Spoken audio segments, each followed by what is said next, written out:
A blessed day mga kaibigan. Ako po si Tech Shider. Welcome po sa aking YouTube channel. At muli pong narito para i-share ang latest video ng ating mahal na inang Reynang Helen.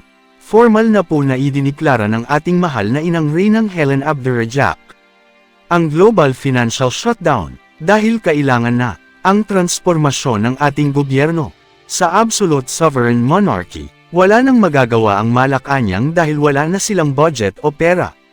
Ipinahayag din po ng ating mahal na inang Reynang Helen na ang lahat ng kayamanan ay naibalik na sa zero, ang infinite na numero ng makapangyarihang Diyos Ama. At lahat po tayo ay inaanyayahan sa pagdiriwang ng kaarawan ng ating pinakalola. Sa ika-16 ng Agosto, ang napaka-special na araw, dahil ito po ay ang sumisimbolo ng pagkapanalo ng ating mahal na inang Reynang Helen at mahal na Haring Roger Mamay laban sa New World Order ng Illuminati o Cabal. Ang video ay pagmamay-ari ng ating mahal na inang Reynang Helen Abdurrajak. All credit po sa ating Her Royal Majesty Queen at sa ating beloved Princess Putria Mariam Al-Jam. Ang original video ay inyo pong mapapanood sa kanilang official YouTube channel at Facebook page, na akin pong inilink sa ibaba ng video description. Para sa mga kompletong detalye, atin pong panoorin ang video, hanggang sa ito po ay matapos.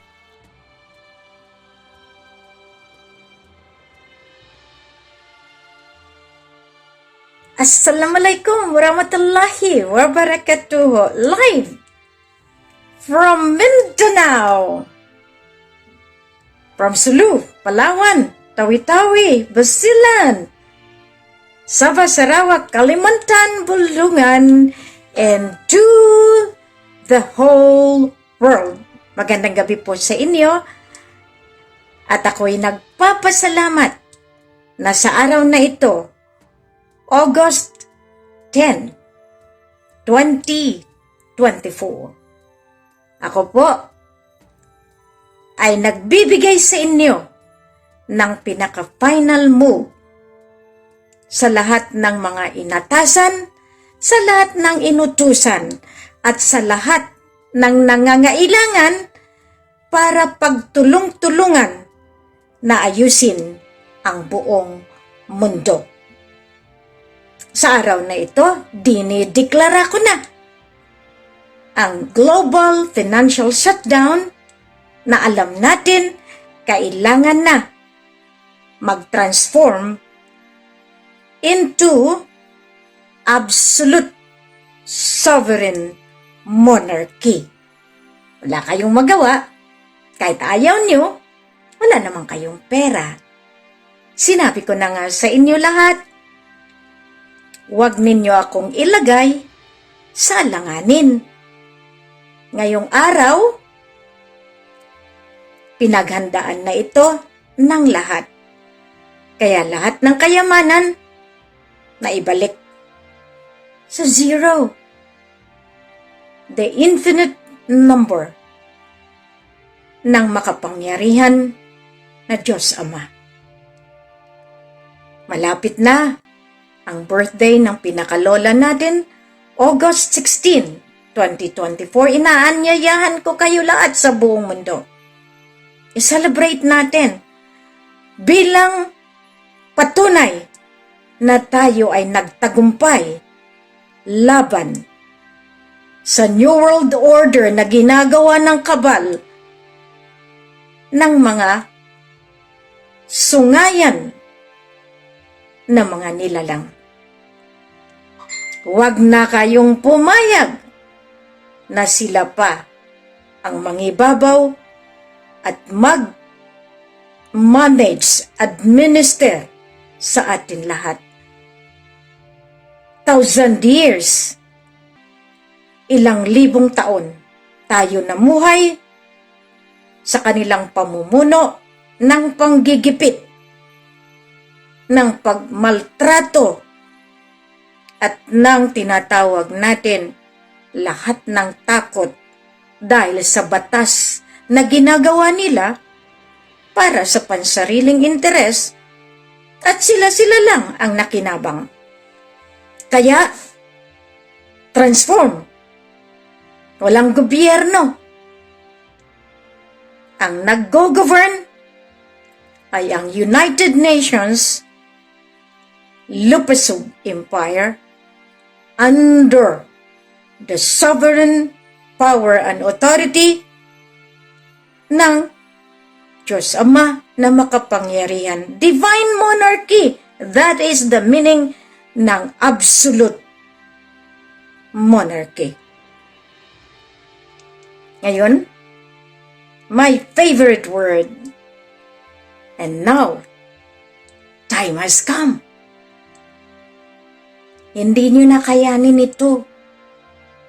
Kaya nga noon ko pa sinasabi sa inyo, tulungan nyo ako. Nangangailangan pa rin ako, oo. Hinahamak lahat ng karumal-dumal na pananalita. Talagang pinapapatay ang aking pagkatao. Pero okay pa rin. Dahil panalo ako. Hindi kayo. Kailanman hindi kayo mananalo. Dahil ang kinalaban ninyo ay hindi ordinaryo. Ika nga, wala kayong magawa.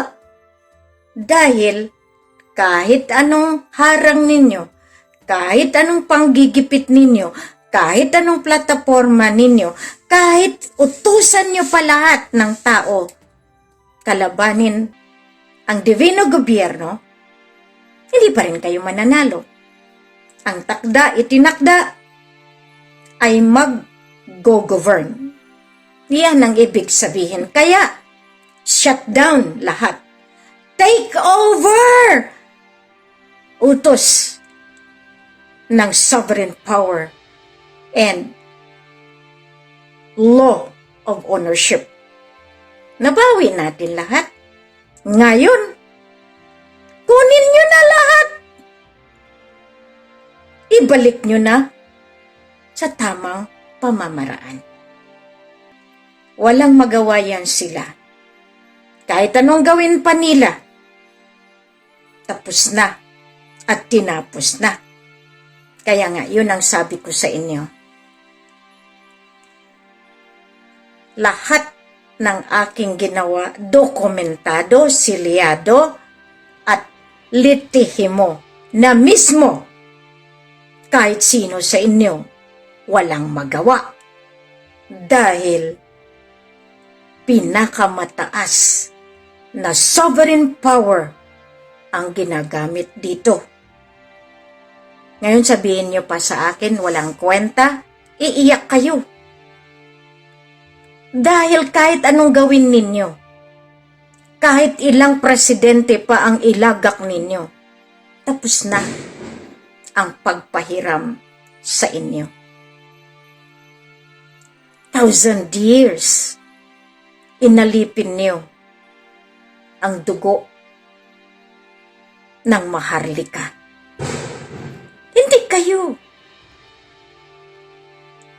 Hindi kayo magmamayor sa financial.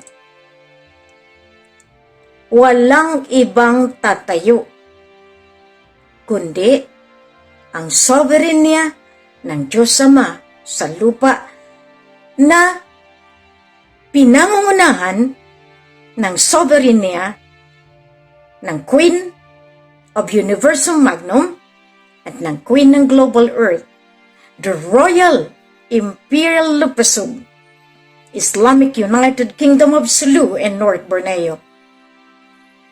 Binaliktad ko lahat. Mismo ang Illuminati, binaliktad. Mismo ang ISIS, binaliktad. Mismo ang pagmamay-ari ng American Treasury, binawi. Mismo pagmamay-ari ng Vatican, nabawi. Ngayon, lahat kayong may utang, magbayad. Yan lang ang kailangan ngayon. Na kung hindi nyo kayang bayaran, alam nyo na kung anong ibig sabihin ng divine justice. Hustisya ng divino gobyerno. Kaya nga, minamadali ko na mag-take over kayo dahil gumagalaw na naman ang mga siraulo na maglalagay ng ganito. Depopulation na naman ang gagawin nila, pananakot. That is medical tyranny. Hindi na tayo papayag. Kaya nga, napapansin ninyo, kahit walang tulugan si Queen, nagtatrabaho. Kaya huwag na kayong bumili ng mga mask na galing sa China, may poison. Yan, report yan sa akin ng United Nations. Ngayon nagagalit kayo. Bakit ko ginagamit ang United Nations? Sige pa, gawin niyo pa ang pangaharang. Gawin niyo pa yung alipusta. Nakikita niyo yung mata ko? Sinabi ko sa inyo, walang makakalusot kapag hustisya ng divino gobyerno. Naging makasarili kayo. Akala ninyo yung perang maliit? Mauubos yan. Pero ang buhay nyo kaya, hindi mauubos. Marami na kayong kasalanan. Ang ginagawa nyo sa akin, hindi pala lampasin iyan ng makapangyarihan. Hindi nyo kasi kinilala ang nasa likod ko. Kaya nga, diyan ninyo napapansin.